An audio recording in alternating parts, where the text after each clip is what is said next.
இணைந்தால் இந்த சாத்தியத்தை, விடுதலையின் சாத்தியத்தை எட்டிவிடலாம் அப்படிங்கிறது காணல் நீர் தான். அப்போ ஒரு தேசம் அடையாளம், அதுவும் கிட்டத்தட்ட மொழி அடையாளம் தான், அல்லது திராவிடன் என்ற ஒரு இன அடையாளம் கிட்டத்தட்ட தமிழ் மொழியின் பெயரால இணைகிறதுல என்ன சிக்கல் இருக்கிறதோ அதே தான் திராவிடன் என்கிற இன அடையாளத்துல நாம சேரணுங்கிறதுலயும் இருக்கு. அப்ப இந்த தளத்துல நாம யோசிக்கும் போது இந்த ஒடுக்கப்பட்ட மக்களிடையே பணியாற்றிய பண்டிதர் அயோத்திதாசர், பாபா சாஹேப் அம்பேத்கர் ரெண்டு பேரும் வேற விதமான ஒரு டூலை நம்ம கிட்ட கொடுத்துட்டு போயிருக்கிறத நம்ம பார்க்கிறோம். அது என்னன்னா மதம் அப்படிங்கிற ஒன்று. அது பௌத்தம் என்பதாக அவர்கள் யோசித்திருக்கிறார்கள். மதம் அப்படிங்கிறதுமே நமக்கு என்ன பிரச்சனை வந்துருது அப்படின்னா, நூற்றாண்டுல மதம் என்றாலே அதை ரொம்ப நெகட்டிவா பார்க்கறதுக்கு ஒரு செக்குலர் ஆங்கிள் பார்க்க பழகிட்டதுனால மதம் என்று சொன்னால் மதம், மூட நம்பிக்கை, அப்புறமா வரக்கூடிய சடங்குகள், ரொம்ப பழமைவாதம், இதெல்லாம் அதுல சேர்ந்துடுறதுனால இந்த மதம் என்கிற கண்ணோட்டத்தையே நம்ம எடுத்ததும் என்னவா பார்க்க ஆரம்பிச்சிடறோம் அப்படின்னு சொன்னா ரொம்ப எதிர்மறையா பார்க்க ஆரம்பிக்கிறோம். அது ஒரு விடுதலைக்கான கருவியா, ஒரு விடுதலை சொல்லாடலா அது இருக்க முடியும் அப்படின்னு நம்ம யோசிக்கிறதே கிடையாது. ஆனா இதற்கு விதிவிலக்காக இந்த பெரியவர்கள் மத அடை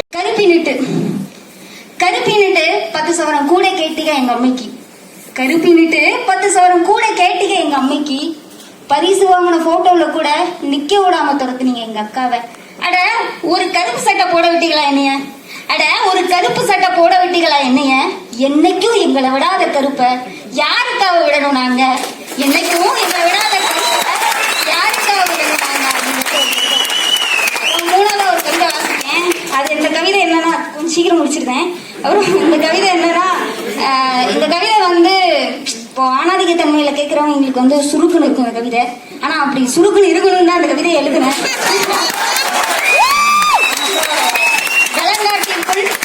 வெளங்காட்டிற்குள் குடி போன மாசத்திலே அறுதலையாகி போன அக்காலை திங்க அலைது ஊர்க்காடு.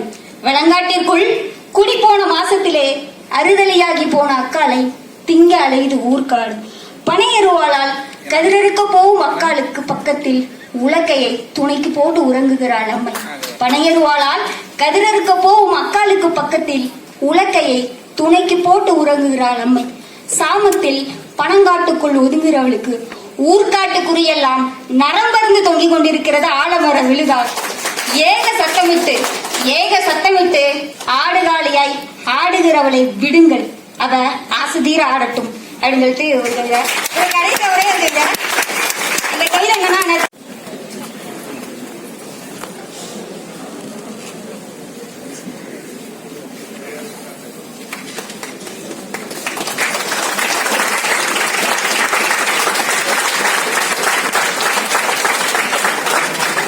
அடுத்ததாக இந்த அமர்வினை சிறப்பாக நெறியாழ்வை செய்த எழுத்தாளர் தமிழ் பிரபா அவர்களுக்கு நினைவு பரிசு வழங்கப்படுகிறது.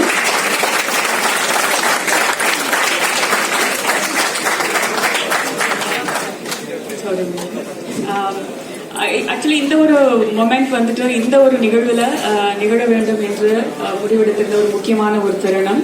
கடந்த ஆண்டு இதே வேர் சொல் கூடுகையில நிதி நல்கை அறிவிக்கப்பட்டது. ஸோ அதுல தேர்ந்தெடுக்கப்பட்ட குறுநாவல்கள் இப்போது வெளியிடப்படுகிறது. அந்த குறுநாவல்களை இயக்குனர் மாரி செல்வராஜ் அவர்கள் வெளியிட இயக்குனர் பாரஜித் அவர்கள் பெற்றுக் கொள்வார்கள்.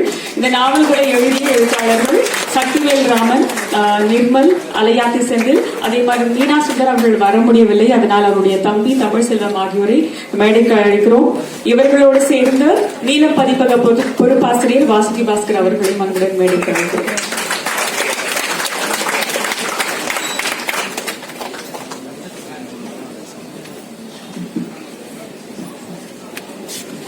இந்த நாவல்களை எழுதிய எழுத்தாளர்கள் சக்திவேல் ராமன், நிர்மல்,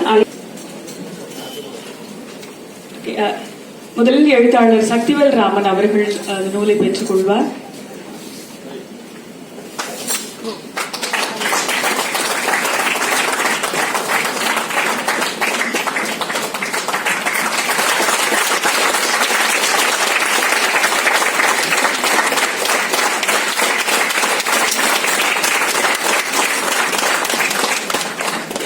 நான் தான் வச்சேன். பிரதியாவும் நிலமும் மனிதர்களும் அப்படின்னு இருக்கும்போது தலைப்புல இன்னும் ஒன்று ஆட் பண்ண நினைச்சேன். விலங்குகளும் சேர்த்துக்கலாம் மாரி செல்வராஜோட பேசும்பொழுது அப்படின்னு எனக்கு தோணுச்சு. ஸோ தன்னோட பிரதியில தொடர்ந்து விலங்குகளையும் நிலத்தையும் மனித எனக்கு ரொம்ப இன்ட்ரெஸ்டிங்கா என்னன்னா, நான் இவருடைய படைப்புகள் வெளிவந்த அந்தந்த காலகட்டத்திலேயே அதெல்லாம் வந்து நான் வாசிச்சிருக்கிறேன். விகடனில் தொடர வந்தப்போ சரி, தாமிரபரணியில் கொல்லப்பட்டவர் வந்தப்போ சரி, உச்சயினி வந்தப்போ சரி, இப்ப திரும்ப அவரோட உரையாடணும் அப்படின்னு நினைக்கும் போது திரும்ப எல்லாத்தையும் ஒரே ஸ்ட்ரெச்சில் வாசிச்சு முடிச்சேன். இப்படி வாசிக்க எனக்கு வந்து அது ரொம்ப இன்ட்ரெஸ்டிங்கா, இதோட பூங்குடி டீச்சரு, அப்புறம் அந்த கொலை பண்ற தாத்தா ஜோ, இந்த மாதிரி அவருடைய பிரதிகளை வாசிக்க அவருடைய திரைப்படங்கள்ல இருக்கிற அந்த கதாபாத்திரங்களை வந்து நான் வந்து அதுல பார்த்துட்டே இருக்கிறேன். அப்போ ஒட்டுமொத்தமா இவரை நான் வாசிச்சு முடிச்சு ஒரு செகண்ட் யோசிக்கும் பொழுது எனக்கு மாரி செல்வராஜை வந்து நான் எப்படி தொகுத்து பார்க்கிறேன் அப்படின்னா, ஒரு வார்த்தையில சொல்லணும்னா இன்னைக்கு இருக்கிற தமிழ் சினிமால ஒரு ஒரிஜினல் பிலிம் மேக்கர், ஒரு ஒரிஜினல் ஸ்டோரி டெல்லர் மாரி செல்வராஜ் ஆக்சுவலா சொல்லலாம். ஏன்னா அவர் தன்னுடைய வாழ்க்கையில இருந்து மட்டும்தான் மீண்டும் மீண்டும் மீண்டும் மீண்டும் கதைகளை வந்து தன்னோட திரைப்படங்கள்ல சொல்லிட்டு இருக்காரு. தன்னோட வாழ்க்கையில இருக்கிறத தான் வந்து எழுத்துல கொண்டு வர்றாரு. இந்த ஒரு ஒரிஜினாலிட்டி வந்து ரொம்ப யூனிக்கான ஒரு பண்பா வந்து நான் அவர்கிட்ட வந்து பார்த்தேன். ஸோ அதுல இருந்தே வந்து நான் இந்த கேள்வியை தொடங்கலான்னு பார்க்கறேன். இப்போ வந்து நீங்க வந்து உங்களை சார்ந்து இருக்கிற அல்லது உங்களை சுற்றி நிகழ்கிற சம்பவத்தை தான் படைப்புகளா எழுதிட்டு இருக்கீங்க. அப்ப இந்த கேள்வி இன்னும் ஒரு புதுசா வரப்போற கிரியேட்டருக்காகவுமான ஒரு கேள்வியாவே நான் பாக்குறேன். இந்த சம்பவங்கள் நடக்குது உங்களை சுத்தி, இந்த சம்பவத்தை வந்து கதையா மாத்தணும் அப்படிங்கிற ஒரு புள்ளி எங்க இருந்து உங்களுக்கு உருவாகும்? முதல்ல எல்லாருக்கும் வணக்கம். இப்போ சந்தோஷமா இருக்கு. இந்த மாதிரியான எல்லாரும் ஒருமித்த கருத்தோடு, அப்புறம் என்ன நிகழணும் அப்படின்னு நம்ம ஆசைப்பட்டுக்கிட்டு இருக்கோமோ அது நிகழும் போது எல்லாரும் ஒன்றா இருக்குது, ரொம்ப சந்தோஷமா இருக்கும். அப்படி ஒரு நிகழ்வு, அந்த நிகழ்வை பார்க்குறேன். அந்த நிகழ்வில் என் கதை குறித்தும் என் மாந்தர்கள் குறித்தும் பேசப்படுவது அப்படிங்கிற ரொம்ப சந்தோஷம். அந்த வாய்ப்பை ஏற்படுத்தி கொடுத்த நீலம் பண்பாட்டு மையத்துக்கும் பேர் சொல் வானம் திருவிழாவுக்கும் எனக்கு ரொம்ப நன்றி தெரிவிச்சு கொடுக்குறேன். இப்ப நீங்க நிறைய சம்பவங்கள் நடக்குது உங்க ஊர்ல நிகழ்ந்தது எல்லாத்தையும் நீங்க எழுதுறீங்க. அந்த சம்பவத்தை எழுதணுங்கிற ஒரு நகர்வு இருக்குல்ல, புள்ளி, அது எந்த புள்ளி டிசைட் பண்ணுது? பாயிண்ட் ஆஃப் வியூ தான். என்னோட பாயிண்ட் ஆஃப் வியூ கேட்கவே படலை அப்படின்னு சின்ன வயசுலேருந்து நான் நிறைய வந்து என்ன சொல்றதுன்னா, நிறைய இலிசுக்குள்ளான பையன் சின்ன வயசுலேருந்து. நான் பண்ணுறது தப்பா ரைட்டான்னு கூட இது ஏன் பண்ண அப்படின்னு எனக்கு கேட்கவே இல்லை. இது ஏன் நடந்துச்சு, இது வந்து இப்படி பண்ணதுக்கு காரணம் என்ன, நீ ஏன் இதை பண்ண அப்படிங்கிற கேள்வி என்னை பார்த்து கேட்கவே படலை. நான் வந்து அப்போவே வந்து சில விஷயங்கள் பார்க்கும்போது நான் சொல்லணும்னு நினைப்பேன். ஏதாவது ஒரு டைம் எனக்கு கிடைக்காதா, நம்ம சொல்ல மாட்டோமா, ஓகே தப்பு, ஃபினிஷிங்காக பார்க்கும்போது இது ஒரு பிழை இருக்கு, இது இந்த வயசுக்கு ஏற்றுதாகல, இந்த வயசுல செய்ய வேண்டிய விஷயம் இல்லை, இந்த நண்பர்களோட நம்ம சேர்த்துக்கக்கூடாது, இந்த சேர்த்துக்கக்கூடாது, அல்லது இதுக்கு பின்னாடி ஒரு பெயின் இருக்கு, இதெல்லாம் எனக்கு தெரியும். பட் அதை வந்து உட்காந்து கேட்கறதுக்கோ அதை சொல்றதுக்கோ என்னோட ஆப்ஷன் எனக்கு என்னோட பாயிண்ட் ஆஃப் வியூ கேட்கவே இல்லை. நான் வந்து சினிமா ஆர்ட் ஃபார்ம்னு சூஸ் பண்ணதே வந்து நான் வந்து டான்ஸ் ஆட ஆரம்பிச்சது, நானே பாட ஆரம்பிச்சது இல்லாத காரணம் என்ன அப்படின்னா, எனக்கு அது ஒரு பெரிய யாரும் கேட்கல அப்படின்னா நம்மளாவே நமக்கு சொல்லிக்குவோம் அப்படிங்கிற இடத்துக்கு நான் போவேன்.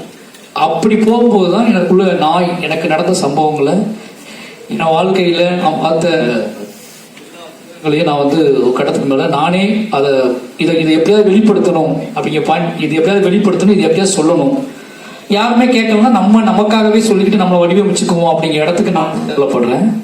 அது போக அது அந்த ரூட் கிளியர் தான் வந்து அதுக்குள்ளேயே ஒன்று நடக்கும்ல. அது நடந்து என்ன நடந்தாலும் ஒரு கட்டத்துக்கு அப்புறம் அதுக்குள்ள நான் சூஸ் பண்ண அந்த ஆர்ட் ஃபார்ம் வழியா டான்ஸ் ஆட ஆரம்பிக்கும் போது பேச ஆரம்பிச்சாங்க. ஃபர்ஸ்ட் டைம் நான் ஒரு டான்ஸ் ஆட ஆரம்பிக்கும் போது என்கிட்ட பேச ஆரம்பிச்சாங்க.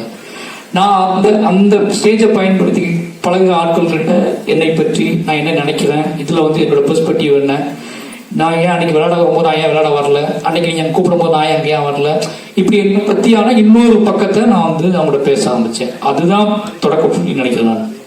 ரொம்ப இப்ப நான் உங்களுடைய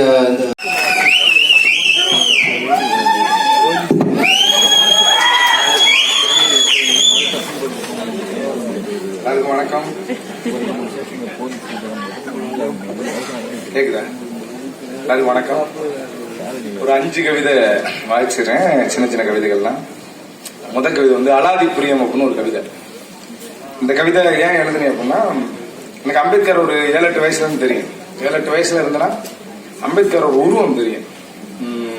ஆளு பளபளன்னு இருப்பாப்புல, போட்டு இருப்பாப்புல, டை கட்டிருப்பாப்புல. இந்த உருவம் எப்படி எனக்கு தெரியும் அப்படின்னா, எங்க ஊர்ல ஒரு திருவுருவ படம், அம்பேத்கரோட ஒரு படம் வந்து வரைஞ்சு வச்சிருந்தாங்க. அதுல இந்த கோழி குண்டுலாம் வச்சு ரொம்ப அழகா இருக்கு. நைட்ல ரோட்டு பக்கத்துல இருந்துச்சு, லைட் அடிச்சாவே அப்படியே மின்னும். அதான் ஒரு நாள் இரவு வந்து அம்பேத்கர் முகத்துல உளிய வச்சு அடிச்சு அவர் வந்து அவமரியாதை செஞ்சுட்டாங்க. சிரிக்கிறது சொல்லல, சிரிக்கிறீங்க. அம்பேத்கரோட முகத்துல உளிய வச்சு முகத்துல எல்லாம் ரொம்ப சேதாரப்படுத்திட்டாங்க. அதுக்கப்புறம் அதே மாதிரி வந்து பாத்தீங்கன்னா இன்னொரு தடவை கபடி, எங்க ஊர்ல கபடிக்காக போய் போஸ்ட் ஓட்டும் போது அந்த அம்பேத்கர் இருந்ததை வந்து கிழிச்சு, அந்த போஸ்டர் வந்து கிழிச்சதை நேரடியாக கண்கூட பாத்துட்டான். அப்புறம் கல்யாணத்துக்கு பிளெக்ஸ் பேனர்ல வந்து பாத்தீங்கன்னா அம்பேத்கர் இருந்தாரு. அம்பேத்கர் அப்படியே பிளேடு போட்ட கதைகள்லாம் இருக்கு, அம்பேத்கருக்கு நேரம் மட்டும். அதுக்கப்புறம் நான் என் வண்டியில வந்து ஒரு சில மாவட்டங்களுக்கு மட்டும் தெரிந்த தலைவன் அல்ல இவன் அப்படின்னு போட்டு என் வண்டியில அம்பேத்கர் ஸ்டிக்கர் ஒட்டியிருந்தேன். அதை வேணா நகத்திலே சுரண்டி எடுத்துட்டு போயிட்டேன். அதுக்கப்புறம் இப்படிலாம் இது நடக்குது. இப்ப சமீபத்துல ஒரு நாள் கபடி போட்டிக்கு போகும்போது அம்பேத்கர் டிஷர்ட் போட்டு தான் ஆடுவாங்க. டிஷர்ட்டை தலைகளை திருப்பி போட்டு ஆட சொல்லி ஒரு பிரச்சனை ஒண்ணு வந்துச்சு. சோ அம்பேத்கருக்கு இவ்வளவு ஒரு ஒடுக்குமுறை, அம்பேத்கர் மேல இவ்வளவு ஒரு வன்முறை வெறியாட்டம் இன்னைக்கு வரைக்கும் நடந்துகிட்டே இருக்கு. அப்ப தலைவன் மார்க்கம் எக்ஸ் கிட்ட கூட ஒரு வெள்ளை பத்திரிகையாளர் வந்து கேட்பாப்புல, நிற வேற்றுமைக்கு எதிராக வெள்ளையர்கள் தானே போராடுறாங்க, ஏன் அவங்க நீங்க ஏத்துக்கிற மாட்டீங்களான்னு கேட்கும்போது அவர் ஒன்று சொல்லுவாப்புல. அவர் என்ன சொல்லுவாப்புலன்னா, வெள்ளையர்கள் நிற வேற்றுமைக்கு எதிராக மிக தீவிரமா போராடினாலும் ஆனா அவங்க வெள்ளையாக இருப்பதனாலேயே இந்த சமூகத்தில் அவங்களுக்கு கிடைக்கக்கூடிய ஒரு அனுகூலம் இருக்குல்ல, அதை அவங்க வந்து மறுக்கவே முடியாது அப்படின்வாரு. அதே மாதிரிதான் இங்கேயும் வந்து பாத்தீங்கன்னா அம்பேத்கரை போல சாதி ஒழிப்பு பேசினாலும், அம்பேத்கரை போல இந்து மத எதிர்ப்பு பேசினாலும், ஆனா அவங்களுக்கு எல்லாம் இல்லாத ஒரு சிக்கல் வந்து அம்பேத்கருக்கு இருக்கு. சோ அம்பேத்கர் மேல ஒரு பெரிய ஒரு அச்சம் வந்து இந்த பொது சமூகத்துக்கு இருக்கு. ஏன்னா தலித்துகள் அறிவுஜீவிகளா இருக்கல, அவங்களால ஏத்துக்கவே முடியாது. அந்த மாதிரி ஒரு சமூகத்துல இருந்த ஒரு பெண்ணு என்னை காதலிச்சா, நான் அவளை காதலிச்சேன். அதுதான் இந்த கவிதை அலாதி பிரியம். அம்பேத்கர் என்றால் எனக்கு அலாதி பிரியம், அம்பேத்கர் என்றால் எனக்கு அலாதி பிரியம், செம்பருத்தி என்றால் அவளுக்கு அலாதி பிரியம். அதிலும் அடுக்கு செம்பருத்தியை விட ஒத்த செம்பருத்தி என்றால் உயிர். வீட்டை சுற்றி செம்பருத்தி குச்சிகளை வெட்டி நட்டு வைப்பாள். செம்பருத்தியை காதின் மேல் சொருகி கண்ணாடி முன் நின்று ரசிப்பாள். சமயங்களில் செல்ஃபி எடுத்தும் அனுப்பி வைப்பாள். செம்பருத்தி இதழை கசக்கி உதட்டில் பூசி சிரிப்பாள். தன் முளைகளுக்கு இடையில் பெரிய செம்பருத்தியை வைத்து ஒப்பிடுவாள். இன்னும் சில மர்ம இடங்களில் செம்பருத்தி இதழை வைத்து வெட்கப்படுவாள். புத்தகங்களுக்கு இடையில் செம்பருத்தியை பாடம் செய்து வாழ்த்து மடல்களோடு சேர்த்து தருவாள். செம்பருத்தி என்றால் அவளுக்கு அலாதி பிரியம். அவள் நினைவால் தான் என் மகளுக்கு செம்பருத்தி என்று பெயர் வைத்துள்ளேன். ஒருபோதும் அவளால் முடியாதுதான் அவளது மகனுக்கு அம்பேத்கர் என்று பெயர் வைக்க.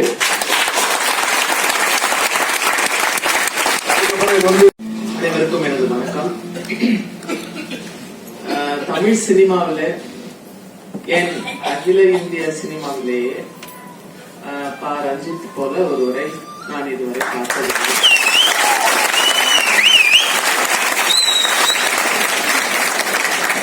இது நான் வெகு காலத்துக்கு முன்பாகவே என்னுடைய நண்பர்களிடம் சொல்லிக் கொண்டிருந்தது. இப்பொழுது அதை மேடையில் சொல்லும் சந்தர்ப்பம் எனக்கு கிடைத்தது. அதாவது எவ்வளவோ பணம் இருந்தது, புகழ் இருந்தாலும் கூட, எவ்வளவு அர்த்தமுள்ள வசனங்களை சினிமாவில் பேசினாலும் கூட, சமூக அளவிலே அதற்கு எந்த தொடர்பும் இல்லாமல் இருக்கும் பல இயக்குநர்கள், பல நடிகர்கள் மத்தியிலே இவர் ஒரு தனி சிறப்பு கவனம் பெறுகிறார். அதாவது காம்ப்ரமைஸ் செய்து கொள்ளாமல், அல்லது இந்த படம் தோல்வி அடைந்து விடலாம், இது பெரிய வரவேற்பு இருக்காது என்று நினைத்தாலும் கூட சொல்ல வந்த கருத்தை சொல்கின்ற துணிச்சல், அந்த பலம் அவருக்கு இருக்கிறது. பல மடங்கு வீரியத்துடன் பணியாற்றிக் கொண்டிருக்கும் அவரை முதலில் உங்கள் சார்பாகவும் என் சார்பாகவும் மனதார வாழ்த்தி அளித்தமைக்காக அவருக்கு என்னுடைய நன்றியை தெரிவித்து, நன்றிங்கிறது ஒரு வார்த்தை இல்லை, உண்மையிலேயே நான் உணர்ந்து, அதாவது வேற யாரும் எனக்கு இந்த அளவுக்கு பெருமை சேர்த்திருக்க முடியாது.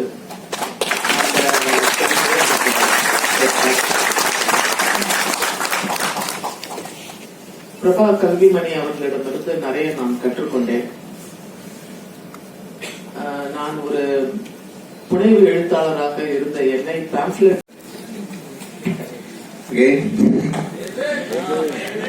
ஜெய் பீம்.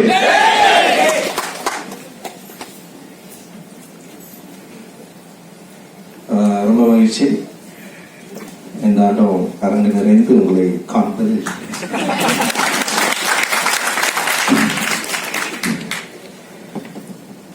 இந்த ஆண்டு வேர்சொல் விருது சிவகாமி அம்மான்னு சொல்லிக்கிறோமா?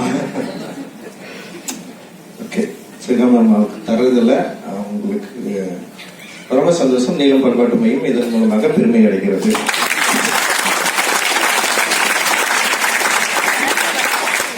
ஃபர்ஸ்ட் நான் அவங்கள பார்த்தது வந்து ஸ்பைக்லி படத்துல டூ த ரைட் திங்ஸ் நினைக்கிறேன். அதுல வந்து ஒரு பொண்ணு வந்து சம்மந்தமே இல்லாம டான்ஸ் ஆடும் ஃபர்ஸ்ட் வந்து.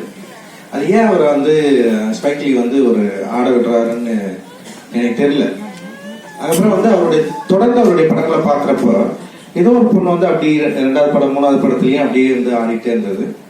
அப்புறம் அவருடைய திரைப்படங்கள்ல வந்து இந்த கருப்பு அழகியில மீட்டெடுப்பதற்கான ஒரு முயற்சியா நான் அந்த படத்தை அப்படி ஒண்ணு நான் வந்து பார்த்தேன். மேபி அப்படி ஒரு விஷுவல்ல ஃபர்ஸ்ட் டைமா சிவகாமி அம்மாவை நான் பார்த்தேன்.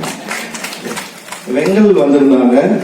அந்த வந்து அவனை நம்ப வச்சு அவ கூட சேர்ந்து டிராவல் பண்ணி அந்த பணத்தையும் வாங்கி கொடுத்து அந்த பணத்தையும் ஜெயிக்க வச்சு போட்ட பணத்துக்கு திருப்பி பணமும் வாங்கி கொடுத்து அதுக்கு பதிலாக அவங்க நல்ல மரியாதையும் வாங்கி கொடுத்து நல்ல பேரையும் வாங்கி கொடுத்து இந்த மாதிரி படத்துக்கெல்லாம் நல்ல நல்ல மனசுல ரொம்ப பிடிச்சிருக்கு அப்படி சொல்லக்கூடிய பேரையும் வாங்கி கொடுத்துருக்கோம். ஓகேங்களா? நம்ம உருவாக்குறது சாதாரண விஷயம் கிடையாது. நம்ம கூட ஸ்டேட்டியாக பிடிச்சதான் சந்தோஷப்படுறாங்க. ஓகேங்களா? ஒரு நல்ல மரியாதை இருக்கு அவங்களுக்கு. இதை வந்து ஒரு சாதாரண விஷயம் கிடையாதுன்னு தெரிஞ்சுக்கிட்டதுனால இதன் மீது ஒரு அயற்சியை உருவாக்குவதற்கான ரொம்ப ஈஸியான நடைமுறைகளை மறுபடியும் பழைய கதையை திறக்கிறதுக்கான வேலைகள் நடந்துட்டு இருக்கோம். Super super. ரொம்ப முக்கியமான ஒரு பதில் அவர் சொன்னார். ஏன்னா இந்த கிரியேட்டிவ் ஸ்பேஸ்ல இருக்கிறவங்களுக்கு ஒரு கேள்வி இருந்துட்டே இருக்கும். நம்ம ஒரு கருத்தை ரொம்ப ப்ரோக்ரெசிவா சொல்லும் போது அதோட பொலிட்டிக்கல் கரெக்ட்னஸால அதோட சுவாரஸ்யம் அடிபட்டு போயிடுமோ அப்படிங்கிறது வந்து தமிழ் ஷோவில் நீண்ட காலமா நகைச்சுவைங்கிற பேர்ல பெண்களை கேலி செய்யற பேர்ல அப்புறம் உடல் ரீதியான பாடி ஷேவிங் பண்ற பேர்ல ரொம்ப ஈஸியா சுவாரஸ்யமான சில காட்சிகளை வந்து தமிழ் சினிமால வச்சிட முடியும். ஆனா பொலிட்டிக்கல் கரெக்ட்னஸோடவும் அந்த சுவாரஸ்யத்தை வேறு வகையில கொடுக்க முடியும் அப்படின்னு நிரூபிச்ச மிக முக்கியமான இயக்குநர்களா ரஞ்சித் அவர்களையும் மாரி செல்வராஜ் அவர்களையும் மேடையில வந்து நம்ம சொல்லலாம். ஸோ அப்கமிங் ரைட்டர்ஸ்க்கு ரொம்ப முக்கியமான ஒரு ப்ராசஸா வந்து அவர் வந்து முக்கியமான விஷயம் சொல்லணும்னு நினைச்சேன். இந்த பரியன்ப மல்ல ஒரு பாட்டு இருக்கு. இந்த ரெக்க வச்சா வானத்தல்லன்னு ஒரு பாட்டு இருக்கு. அந்த பாட்டு நாங்கள் எழுதி ரஞ்சிதனுக்கு போட்டு காமிச்சோம். அது வந்து கவிஞர் விவேக் எழுதியிருப்பார். ஓகேங்களா? அது ஒரு வார்த்தை அந்த பாட்டு எப்படி ஆரம்பிக்குன்னா பொட்டக்காட்டில் பூவாசம் பொட்டப்புள்ள ஓவாசம் அந்த பாட்டு எழுதியிருப்பார். அது தமிழ் சினிமாவில் பழக்கப்பட்ட ஒரு வார்த்தை. ஓகேங்களா? அது யாருக்குமே தப்பா தெரியல. அப்போ நான் ரஞ்சிதன் கேட்கும்போது அந்த பொட்டப்புள்ள தூக்கிடுறான்னு சொல்றாரு. ஓகேவா? அப்போ நான் போய் சொல்றேன் பொட்டப்பிள்ளை தூக்கிடலாம் அப்போ அந்த பொட்டப்பிள்ளைன்னு இருக்குல்ல தூக்கிடலாம்னு சொல்றோம். இது வந்து ஃபர்ஸ்ட் படம் எனக்கு. அப்போ எனக்கு நிறைய அறிவுகள் சொல்லுவாங்கல்ல, ரொம்ப சாதாரண வார்த்தைங்க எல்லா இடத்துலையும் பேசுவாங்க. இப்போ பொட்டப்பிள்ளை எப்படி பொட்டப்பிள்ளை எப்படிதான் சொல்றது அப்படிங்கிற மாதிரி ஒரு நெருக்கமான வார்த்தை. பட் அதை ஃபைட் பண்ணி நான் வந்து இல்ல வேண்டாம் தூக்கி சிட்டுப்புள்ளுன்னு மாத்தணும். சிட்டுப்புள்ள வாசன்னு மாத்தணும். எனக்கு